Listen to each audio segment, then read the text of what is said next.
Let's see what Miranda makes of all this. Miranda, lovely to talk to you. Thank you for your time.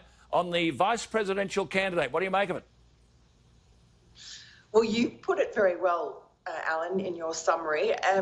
It's a mess, really, because to start with, Joe Biden has restricted his talent pool enormously, first of all by saying he would only choose a woman, which cuts it in half, and then by effectively agreeing that he would choose a woman of colour. The only candidates on offer are women of colour, apart from Elizabeth Warren.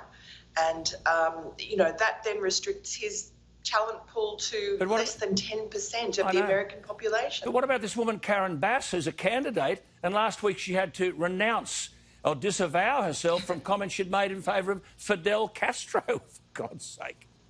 Hey? Well, isn't it nuts? Who would have thought a few years ago that someone who was an avowed fan of Fidel Castro, who travelled in the 1970s several times to communist dictatorship Cuba to pick up some tips, and who then eulogised the dictator when he died, that she could be possibly in the running as a Democratic VP. Well, who do you think? Florida, which is full of Cubans who escaped that dictatorship, are not going to vote for her. Who do you think he'll pick? I mean, I'm fancying that Susan Rice. Who do you think he'll pick?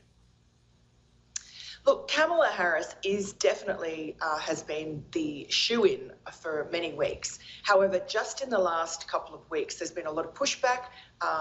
People who don't like her think she's too ambitious and think that she will outshine Joe Biden from day one and try to become president. She certainly is the most battle-ready, the most attractive package. Susan Rice has a lot of baggage, but yes, she is being pushed forward at the moment. And this is the fight that's going on behind the scenes and why they've had to now delay it. It was supposed to be announced on Saturday, and now who knows when. What about these presidential debates? There are always three of them, and I see that this fellow on CNN, a bloke called by the name of Lockhart, he used to work for Bill Clinton, and he's telling Joe Biden, whatever you do, don't debate Trump. Isn't it mad?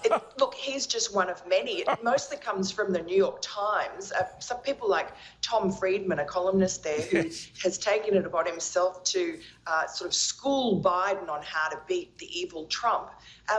They're all saying, no, please don't do whatever you do, don't debate Trump. And they're not admitting it's because Joe Biden has serious cognitive decline, which anyone who's seen him up close, as I have, knows and can tell from a mile off. It's not because of that, they say. It's not because they think that Trump would beat him, even though Trump is a masterful cage fighter and wiped the floor with Hillary Clinton back in 2016. No, it's none of that. It's just because they've got all sorts of alibis. Debates are old hat.